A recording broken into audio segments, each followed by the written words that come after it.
मुग्धा का बदन बुखार से तप रहा था, ऊपर से रसोई की जिम्मेदारी। किसी तरह सब्जी चलाई जा रही थी, तभी उसका देवर राज वहाँ पानी पीने आया। उसने मुग्धा के हाव भाव देखे तो उसके माथे पर हाथ रखा और बोला, भाभी आपको तो तेज बुखार है।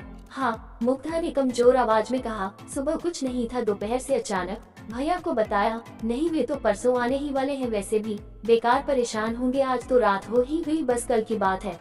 अरे लेकिन राज की फिक्र कम नहीं हुई थी, मगर मुग्धा ने उसे दिलासा देते हुए कहा, कोई बात नहीं, मामूली बुखार ही तो है, तुम जाकर पढ़ाई करो, खाना बनते ही बुला लूंगी, खाना बनते ही बुला लूंगी। मुग्धा की नकल उतार कर चिढ़ाते हुए राज ने उसके हाथ से बेलन छीना और बोला, लाइए मैं बना देता हूँ, आप जाकर आराम कीजिए। ना लेट गई तो मैं और बीमार हो जाऊंगी। मुग्धा बैठने वालों में से नहीं थी, वह बोली, हम दोनों मिलकर बना लेते हैं, और वे दोनों मिलकर खाना बनाने लगे। मुग्धा का पति विनय कंपनी के किसी काम से 3 दिनों के लिए बाहर गया हुआ था। वह कर्मचारी तो कोई बहुत बड़ा नहीं था, लेकिन बॉस का भरोसेमंद था, सो किसी भी काम के लिए वे उसे ही भेजते थे। मुग्धा का 21 साल का देवर राज प्रतियोगी परीक्षाओं की तैयारी कर रहा था। विनय जैसा प्यार करने वाला पति पाकर मुग्धा भी खुश रहती थी। कुछ पति की तनख्वाह और कुछ वह खुद जो निजी स्कूल में पढ़ाती, दोनों से मिलाकर घर का खर्च अच्छे से निकल आता। सासु ससुर गांव में रहते थे, देवर राज अपनी पढ़ाई के चलते उनके साथ ही रहता था। जिंदगी में कमी थी तो बस यही कि खुशहाल शादीशुदा जिंदगी के 10 सालों के बाद भी उनकी कोई औलाद नहीं थी। अब मुग्धा 35 साल की हो चुकी थी। अपनी हम उम्र बाकी टीचरों को उनके बच्चों के साथ देखती तो न चाहते हुए भी उसे रोना आ ही जाता। वह अपनी डायरी के पन्ने इसी पीड़ा से रंगती जाती। रोटियां बन चुकी थी, राज ने उसे कुर्सी पर बैठने को बोला और सामान समेटने लगा। मुग्धा ने सिर पीछे की ओर टिकाया और आंखें बंद कर ली। वातावरण एकदम शांत था, तभी वहाँ वही तूफान फिर से गरजने लगा, जिसका शोर मुग्धा आज तक नहीं भांप पाई थी। राज की गर्दन धीरे से मुग्धा की ओर घूम चुकी थी। वह कनखियों से मुग्धा की फिटिंग वाली समीज में कैद उसके उभारों को देखने लगा था।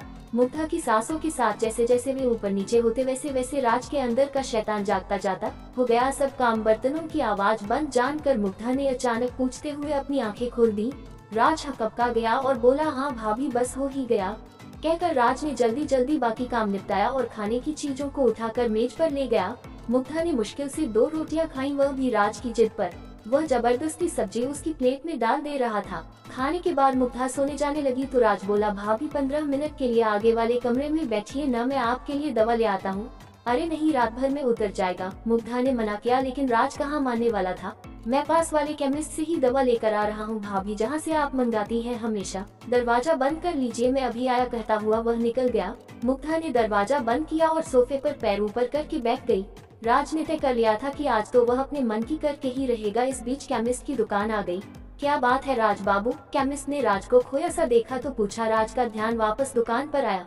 दवा चाहिए थी, उसने जवाब दिया। अबे तो यहाँ क्या मिठाई मिलती है? केमिस्ट उसे छेड़ते हुए बोला। वह उसका पुराना दोस्त था। राज मुस्कुरा उठा और कहा, अरे जल्दी देना, बड़बड़ाते हुए। केमिस्ट ने हैरत से उसकी ओर देखा। कौन सी दवा चाहिए ये तो बता। राज को याद आया कि उसने तो सचमुच कोई दवा मांगी ही नहीं है। उसने ऐसे ही बोल दिया, भाभी की तबीयत ठीक नहीं है, उन्हें बुखार है, जरा नींद की गोली देना। नींद की गोली बुखार के लिए सोचते हुए केमिस्ट ने उसे देखा। वह खुद भी मुग्धा के हुस्न का दीवाना था, हमेशा उसके बारे में चटकारे ले लेकर बातें किया करता था। उसने राज के मन की बात ताड़ ली। ऐसी बातों का उसे बहुत अनुभव जो था। उसने नींद की गोली के साथ बुखार की भी दवा दे दी। राज ने लिफाफा जेब में रखा और तेजी से वापस चलने को हुआ कि तभी केमिस्ट चिल्लाया, अरे भाई खुराक तो सुन ले। राज को अपनी गलती का एहसास हुआ। वह काउंटर पर आया। केमिस्ट ने उसे डोज बताए और आंख मारते हुए बोला, ये नींद वाली 1 से ज्यादा मत देना, टाइट चीज है। अबे क्या बकवास कर रहा है? राज के मन का डर उसकी जबान से बोल पड़ा। उसकी तो चोर की दाढ़ी में तिनका वाली हालत हो गई। वह जाने लगा। केमिस्ट पीछे से कह रहा था, अगली बार हमको भी याद रखना दोस्त। राज उसको अनसुना करता हुआ आगे बढ़ गया। घर लौटने पर डोर बेल बजाते ही मुग्धा ने दरवाजा खोल दिया और बोली, यही बैठी थी लगातार? जी भाभी, आइए अंदर चलिए। राज ने अपने माथे से पसीना पोंछते हुए कहा। मुग्धा अपने कमरे में आकर लेट गई। राज ने उसे पहले बुखार की दवा दी। मुग्धा दवा लेकर सोने के लिए लेटने लगी तो राज ने उसे रोका। भाभी अभी एक दवा बाकी है। कितनी सारी ले आए भैया? मुग्धा ने थकी आवाज में बोला और बाम लेकर माथे पर लगाने लगी। भाभी दीजिए, मैं लगा देता हूँ, कहकर राज ने उससे बाम की डब्बी ले ली और उसके माथे पर मलने लगा। थोड़ी देर बाद उसने मुग्धा को नींद वाली गोली भी खिला दी और लिटा दिया। राज उसका माथा दबाता रहा। थोड़ी देर बाद उसने पुष्टि करने के लिए मुग्धा को आवाज दी, भाभी सो गई क्या? कोई जवाब नहीं मिला। राज ने उसके चेहरे को हिला डुला कर भी देख लिया। कोई प्रतिक्रिया न पाकर वह समझ गया कि रास्ता साफ हो चुका है। राज की कनपटियों में खून तेजी से दौड़ने लगा। वह बत्ती जलती ही छोड़ मुग्धा के ऊपर आ गया। मर्यादा के आवरण प्याज के छिलकों की तरह उतरते चले गए। कमरे में आए भूचाल से मेज पर रखी विनय मुग्धा की तस्वीर गिरकर टूट गई। सब कुछ शांत होने पर राज थक कर चूर चूर होकर मुग्धा के बगल में लेट गया। बस अब बुखार उतर जाएगा भाभी जी, इतना पसीना जो निकलवा दिया मैंने आपका। राज बेशर्मी से बड़बड़ाया और मुग्धा की कुछ तस्वीरें खींचने के बाद उसे कपड़े पहना दिए। मुग्धा अब तक धीमे धीमे कराह रही थी। राज पलंग से उतरा और खुद भी कपड़े पहनने लगा। तभी उसकी नजर आधी खुली दराज पर गई। भूल से मुग्धा अपनी डायरी उसी में छोड़ी हुई थी। राज ने उसे निकाला और कपड़े पहनते पहनते उसके पन्ने पलटने लगा। अचानक एक पेज पर जाकर उसकी आंखें अटक गईं। वह अभी अपनी कमीज के सारे बटन भी बंद नहीं कर पाया था, लेकिन उसको इस बात की परवाह नहीं रही। वह अपलक उस पन्ने में लिखे शब्दों को पढ़ने लगा। उसमें मुग्धा ने लिखा था, बस अब बहुत रो लिया, बहुत दुख मना लिया औलाद के लिए। मेरा बेटा मेरे पास था और मैं उसे पहचान ही नहीं पाई। जब से मैं यहाँ आए उसे बच्चे के रूप में देखा तो आज अपनी कोख के बच्चे के लिए इतनी चिंता क्यों? मैं बहुत जल्दी राज को कानूनी रूप से गोद लूंगी। राज की आंखों के आगे अंधेरा छाने लगा। वह सिर पकड़कर वहीं बैठ गया और जोर जोर से रोने लगा। फिर भागकर मुग्धा के पैरों को पकड़कर अपना माथा उससे रगड़ते हुए रोने लगा। भाभी मुझे माफ कर दो, ये क्या हो गया मुझसे? अचानक राज का ध्यान मुग्धा के बिखरे बालों पर गया। उसने जल्दी से जमीन पर गिरी उसकी हेयर क्लिप उठाए और मुग्धा का सिर अपनी गोद में रखकर बालों को संवारने लगा। वह किसी मशीन की तरह सब कुछ कर रहा था। हेयर क्लिप अच्छे से उसके बालों में लगाकर राज उठा और घर से निकल गया। अगली सुबह तकरीबन 8 बजे मुग्धा की आंखें खुली। उसका सिर अभी तक भारी था। घर में भीड़ लग चुकी थी। एक आदमी ने आखिरकार बोल ही दिया, देवर भाभी के रिश्ते पर भरोसा करना ही पागलपन है। मुग्धा के सिर में जैसे काट लगा। वह सवालिया नजरों से उसे देखने लगी।